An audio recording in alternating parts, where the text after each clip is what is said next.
The only sibling I had betrayed me, and he did it with the same hands that brushed dust from my scraped knees when we were little, the same hands that shielded my eyes during thunderstorms, the same hands that carried our dad's casket, trembling as they lowered it into the red earth.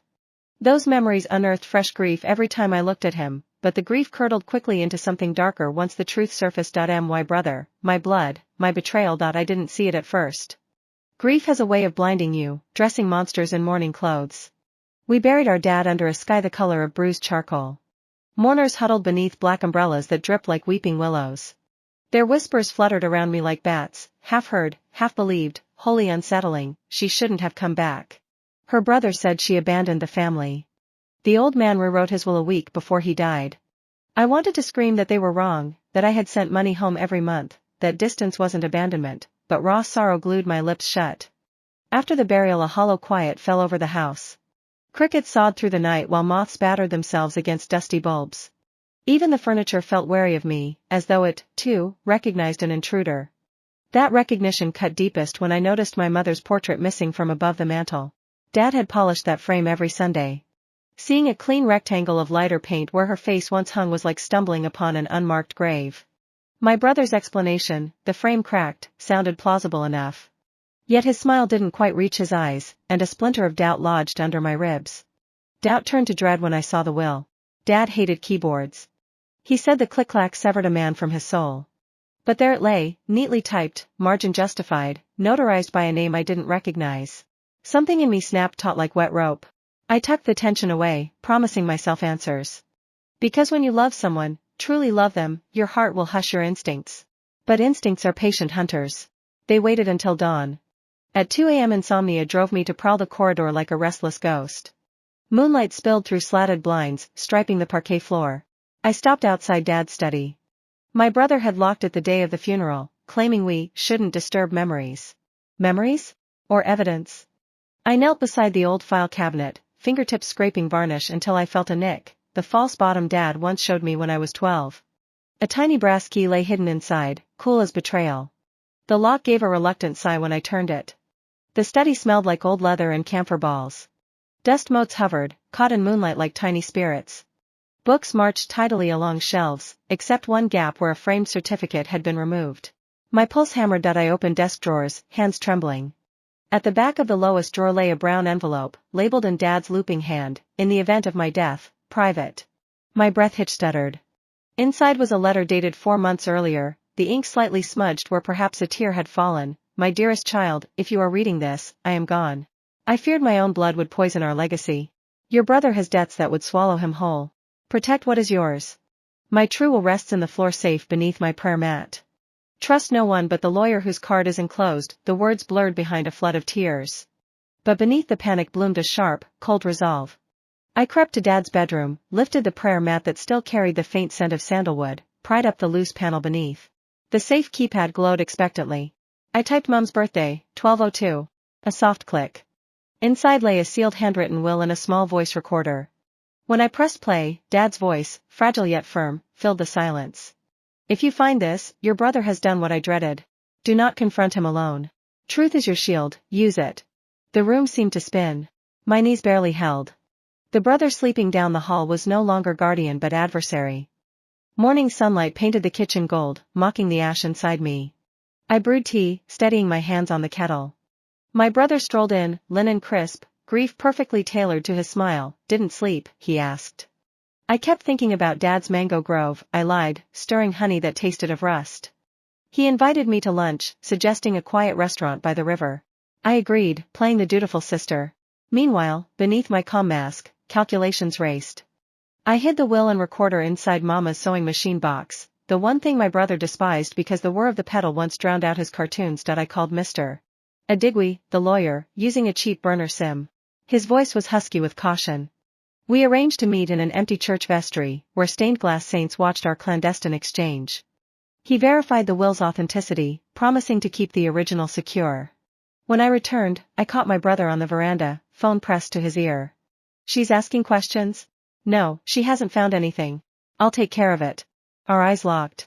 He smiled, teeth flawless, soul fracturing. I smiled back, betrayal burning behind my molars. 2 dawns later, gray mist blanketed the town. I slipped out to meet Adigwe again, He handed me notarized copies, warned me my brother could become desperate. Desperate arrived that night. A soft knock outside my room. My brother, silhouette backlit by hallway light. We need to talk. I opened the door a sliver, chain engaged. About what? He leaned in, voice low. About you sneaking through Dad's things. About that safe. Blood roared in my ears, but my tone remained ice. You've been watching me. I'm protecting this family, he hissed, mask sliding. You shouldn't have come back. The chain trembled between us like a thin line of faith. I closed the door without another word, bracing against the wood until his footsteps faded. Sleep abandoned me. At sunrise, I packed essentials and marched to Dad's study. My brother followed, curiosity painted across his features. What are you doing? I set the recorder on the desk and pressed play. Dad's voice spilled out, naming debts, forged documents, warnings. Shock cracked my brother's expression. Anger welded the pieces back together. You forged the will, I said, voice calm as a blade. You tried to erase me. But truth doesn't burn so easily. His jaw flexed. You think the law will protect you? I don't need protection, I whispered. I have evidence. I walked out, leaving him caged in Dad's words. Rumors spread faster than harmattan fires. Neighbors lingered at gates, tongues wagging. Lawyers served papers, investigators combed accounts. My brother locked himself away, curtains drawn like severed arteries. That first night alone, thunder rattled window panes. I lay awake cataloging losses, childhood giggles, shared secrets, the safety that once lived in my brother's hug. Justice felt heavy, not holy. Yet another part of me, the part he'd tried to erase, stood taller. 1 week post-investigation, an anonymous text blinked onto my phone. Be careful. He's planning something. My pulse thudded a war drum cadence. At dusk I returned from groceries to find my bedroom gutted, mattress sliced, drawers appended, papers flung like confetti. The sewing machine box lay open, but the contents remained.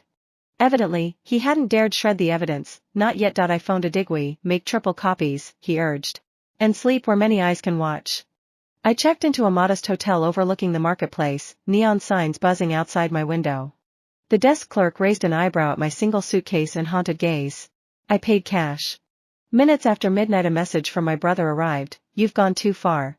Come back so we can fix this, as family. The word family felt like a blade slipped between my ribs. I powered off the phone. Hotel isolation pressed in, so I returned to the house in daylight to copy Dad's computer files. Hidden deep in his documents I found a folder titled, For Her. My hand shook opening it. 10 video clips, each about 10 minutes, spanning 6 months. Dad sat at his mahogany desk, eyes shadowed yet resolute. In one clip thunder boomed, in another, dawn light painted hopeful halos. If your brother ever finds this, he'll destroy it. But you must know the ledger of sins, forged signatures on land deeds, bribes to bankers, loans from men who break bones when debts aren't paid. I watched each confession, tears hot and silent. The final video, recorded 7 days before his death, shattered me. I forgave him as a father, but as a steward of our heritage I could not. Protect yourself, darling child. Darkness wears the face we trust. I copied everything to multiple flash drives, one for a Digwee, one for a safety deposit box, one for the cloud. Grief now marched alongside grim determination. 2 days later the house beckoned, unfinished business humming through its walls. I entered to find my brother seated in the sitting room, shadows carving hollows under his eyes. You think you've won, he murmured, turning a tumbler of whiskey between his fingers. I've only just begun, I replied, voice steady despite the throb in my throat. He rose. Why dig up the past? We could have split everything quietly. You mean let you keep what you stole? He slammed the glass down, amber liquid sloshing. I carried this family while you chased degrees overseas. I bribed officials, paid off debts, kept Dad's illness quiet so the vultures wouldn't circle. Dad didn't ask for your protection, he asked for your honesty, I shot back, his shoulders sagged, anger draining into despair. I was drowning. One wrong loan. I thought if I fixed it before anyone noticed, but you kept digging. Silence ballooned between us, thick with everything unsaid. Finally, I spoke softer. We could have helped you. He laughed, a brittle, broken sound. Help? You were gone. I swallowed guilt, but truth demanded louder allegiance. Leaving didn't give you license to betray. Tears gleamed in his eyes, quickly blinked away. So this is how it ends? No, I whispered. This is how it begins, truth, accountability, maybe one day forgiveness. But first, consequences. The courthouse smelled of stale paper and nervous sweat. Each hearing felt like surgery without anesthetic. My brother sat at the defendant's table, suit crisp, gaze hollow. I testified, voice quivering yet unbroken. Videos played on a projector, Dad's words echoed across the hushed room. The prosecution presented financial records, withdrawals that mapped a descent into debt, forged deeds transferring ancestral land. When the handwritten will was unfolded, some spectators gasped at the contrast to the forged typewritten pages. Judgment Day arrived beneath a sweltering noon sun. The judge's gavel struck like thunder, the handwritten will is upheld. The defendant is guilty of forgery, obstruction of justice, and embezzlement. Bailiffs clasped cuffs around wrists that once steadied my bicycle. As he passed, our eyes met. I expected rage. Instead, I saw a boy lost in a maze of his own making. I offered neither pity nor spite, only acknowledgement of the ruin between us. Victory tasted metallic. The house echoed with emptiness. I repainted walls a soft sage, hoping fresh color might coax healing. Mama's portrait returned to the mantel, her gentle eyes a silent benediction. I boxed up my brother's belongings, old soccer trophies, comic books, a cracked watch Dad once repaired for him. I couldn't throw them away. Instead, I stored them in the attic beside childhood memories that still smelled of talcum powder and sunshine. Some nights, insomnia pads up the stairs on quiet feet. The house creaks. I imagine my brother's laughter ricocheting in corridors, then remember he's miles away in a cell or perhaps already transferred. I clutch Dad's final video, replaying the smile that tells me I'm stronger than I know. Scars don't always show, but I trace their invisible ridges and remind myself they mean I survived. 12 months later rainy season arrived, turning roads to red rivers.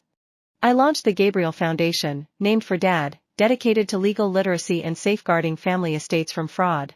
Women travel from distant villages to attend workshops. Their gratitude stitches new purpose into my days. Journalists ask about my brother. I tell them truthfully, he was brilliant, he was broken, and he betrayed me. But that is only part of our story.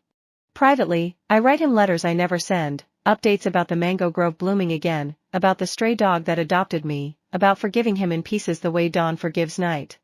I've learned that shadows we bury do not stay buried. They sprout like weeds unless tended. So I weed, with honesty, with community, with the stubborn hope Dad planted in me. Do betrayals ever make sense? Perhaps not. But they brand us with knowledge, of resilience, of boundaries, of the limits of loyalty, and me. I'm still standing, stranger to the girl who left home years ago, sister to the man who tried to steal my future, daughter to a father whose caution saved my life.